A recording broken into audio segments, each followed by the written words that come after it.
Thank you very much for having me today. My name is Westyn Branch-Elliman, and I am an infectious diseases consultant with VA Boston Healthcare System. I'm also an associate professor of medicine at Harvard Medical School. Today, I'm going to be speaking to you about risk factors for severe COVID-19 breakthrough infections. These data were collected on a retrospective nationwide cohort study within the U.S. Department of Veterans Affairs. I was the site PI for the Pine Tree study funded by Gilead Sciences. This study evaluated the impact of outpatient remdesivir on COVID-19 outcomes. The funds came to the institution and not to me. The rationale for this study was that identification of patient profiles with persistent risk of severe COVID-19 despite vaccination remains an important clinical question. In theory, risk profiles could be used to target different mitigation strategies, such as repeated boosting efforts and early treatment with Paxlovid, to those who remain at high risk of severe disease despite vaccination.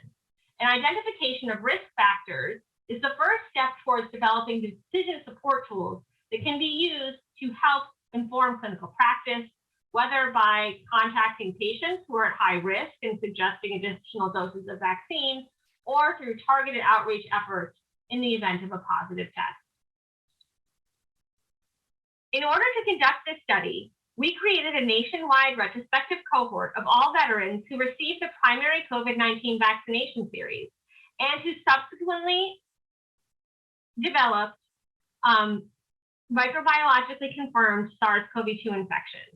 Our primary outcome was severe disease, which was defined as any inpatient with moderate to severe disease using SpO2 and supplemental oxygen criteria, and or who received dexamethasone, patients admitted to the ICU with a COVID-19 diagnosis, and patients who died within 30 days of a COVID-19 diagnosis. Conversely, non-severe disease was defined as outpatients or inpatients with mild disease.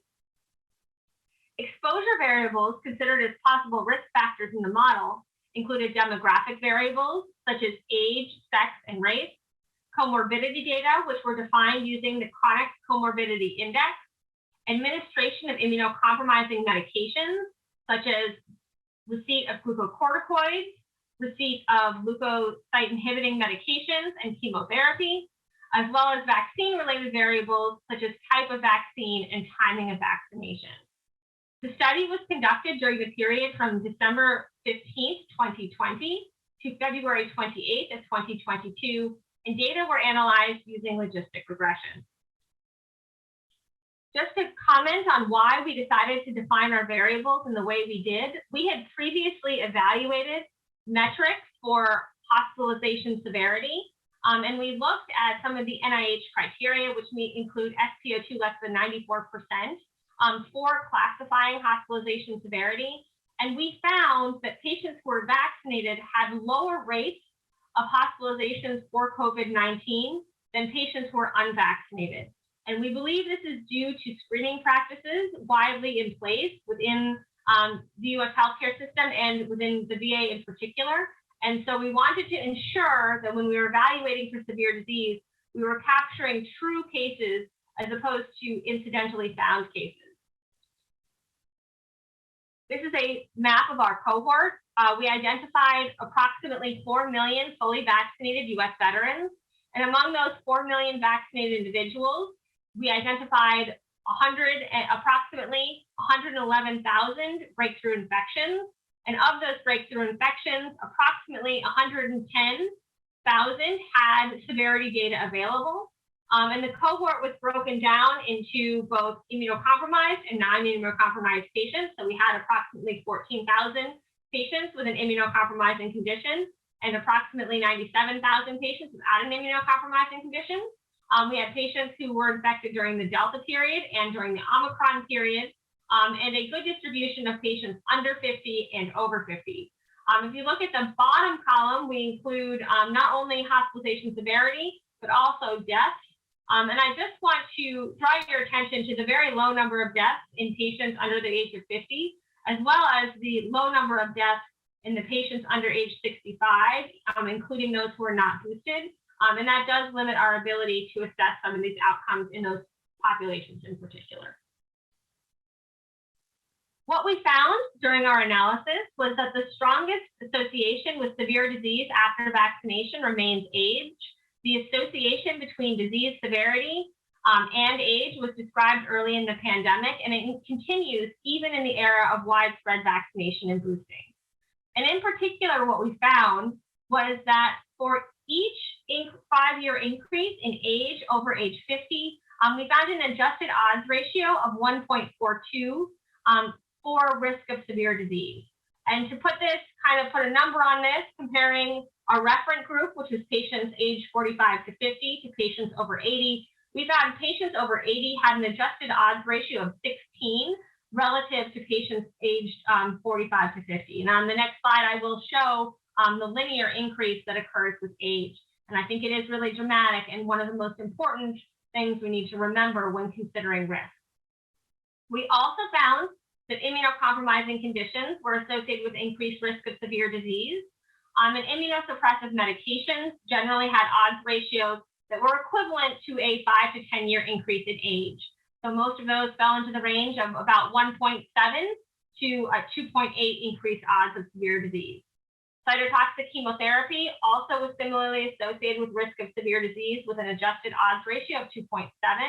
And leukemias and lymphomas were also associated with increased odds, with an odds ratio of approximately 1.9.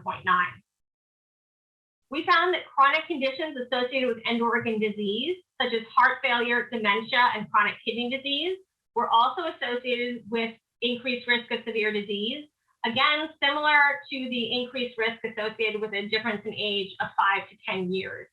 I will note that early in the pandemic, some chronic conditions that were not associated with end organ disease, such as hypertension, were also associated with increased risk of severe COVID-19, and we did not find that very clearly in our cohort. In our cohort, we really found that during the era of vaccination, it was end organ disease that was the predictor, as opposed to those kind of intermediate diseases. In addition, we found that receipt of an additional or booster dose of vaccine was associated with approximately a 50% reduction in risk of severe disease. These are the same data, just presented slightly differently. And here's the red line, which is an odds ratio of 1. And going to the right, we have increased odds of severe disease, and to the left, we have decreased odds of severe disease. And as you can see, female sex is associated with reduced odds with an odds ratio of approximately 0.7 compared to men. We see a linear increase with each 5-year increase in age associated with increasing risk. There is a small jump when you get to the over 80 group. Remember, this includes multiple 5-year categories. But I think this remains the most substantial, and a picture is worth 1,000 words in terms of ongoing risk of severe COVID-19. We did find that on average, Omicron was less severe than Delta. In addition, receipt of the Janssen vaccine as your primary vaccine series was associated with a slightly increased odds of severe disease. Moderna compared to Pfizer was associated with a slightly decreased risk of severe disease, and prior infection was also associated with a decreased risk of severe disease given a second infection. Early in the pandemic, high BMI was associated with increased risk of severe disease. Interestingly, in this vaccinated cohort, we found that the impact of BMI and increasing BMI was no longer present. And in fact, the highest risk BMI group were those who were underweight. We did also see a slightly increased risk of severe disease among patients with severe obesity, but among patients who were overweight and obese, we did not see any increased of severe disease. In fact, in some cases, the risk was actually lower than in the normal weight population. As far as comorbidities, we identified Alzheimer's disease, chronic kidney disease, COPD. Diabetes was associated with a slight increased risk, but less than odds ratio of 1.5. Heart failure, HIV, and AIDS, but again, the odds ratio increases 1.3, so less than 1.5, which we often consider as kind of the cutoff for clinically meaningful results. Leukemia, lymphoma, 1.9, lung cancer, 1.6, mobility impairments and multiple sclerosis, 1.9 and 2.8, and pressure ulcers, 1.6. And I think All of these go along with underweight and patients who are really very severely impacted at baseline. I will also say you will note that most of these odds ratios kind of fall in the range of between 1.5 and 2.5, and again are similar to a 5 to 10 year increase in age in terms of risk of severe disease. So what happens if we look at time since vaccination as well as immunosuppression? So we looked at the months since vaccination at breakthrough, and again we have this red line, which is no change. And if you look over time, starting at less than 4 months to 4 to 5 months to 6 months, it does appear that you see a slow creep in terms of risk of severe disease based on time since vaccination.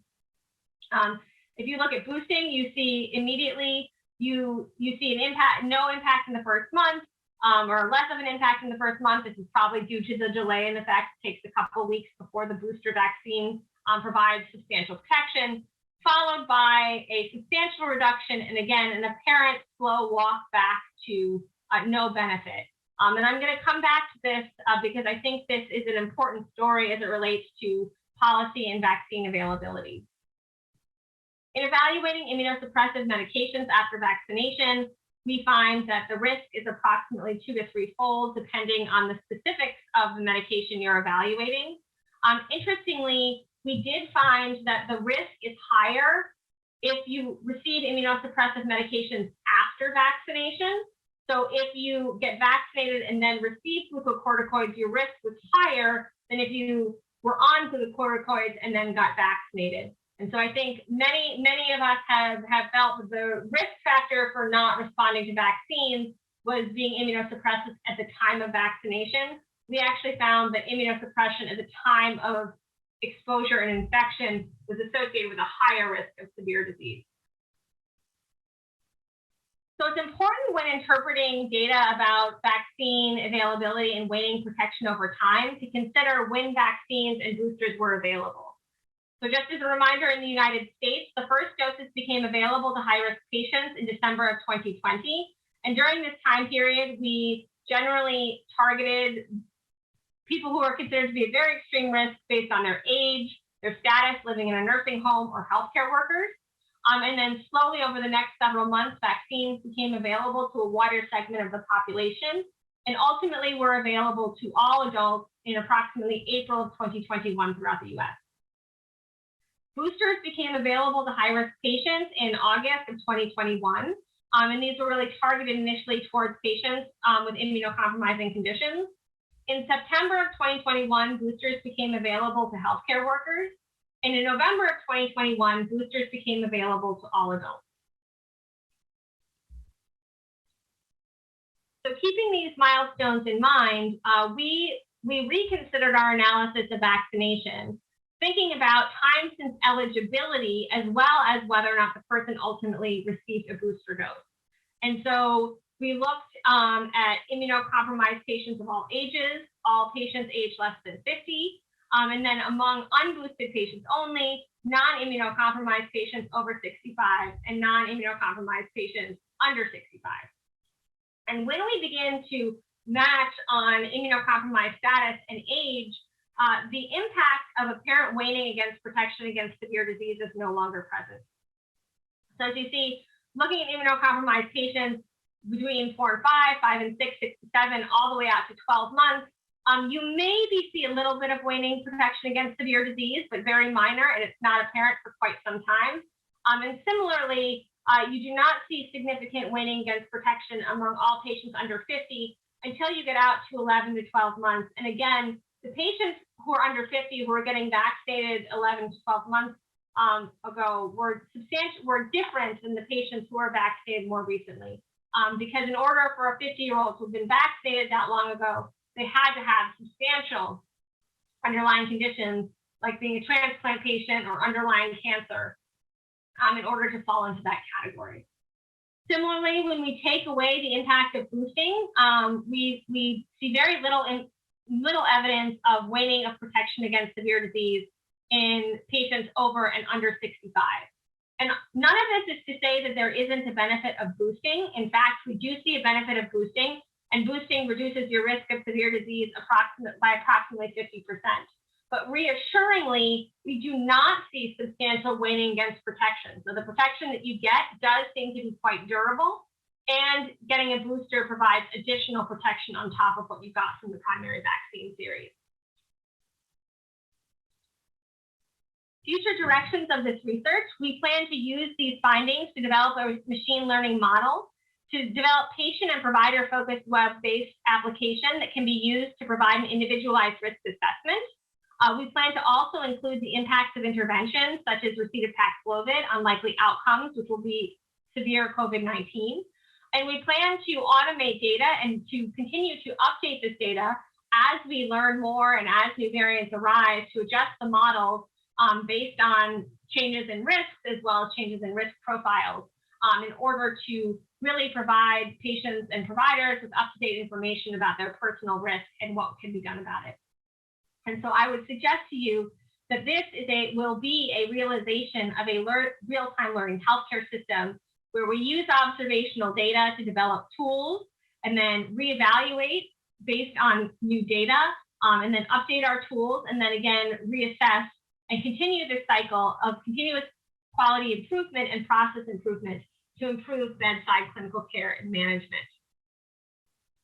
So in summary, identification of those who remain at high risk of severe COVID-19 despite vaccination remains an important question for informing outreach efforts and policy responses.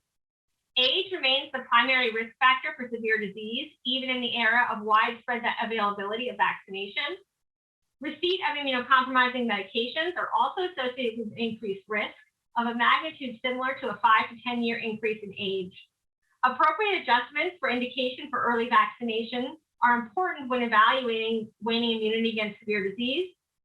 Findings can be used to develop and create a clinical decision support tool that I hope to be able to present to you in the future. At this point, I'd like to thank all of my supporters and collaborators. Here is a link to the published study, and I look forward to seeing you later this afternoon to answer questions.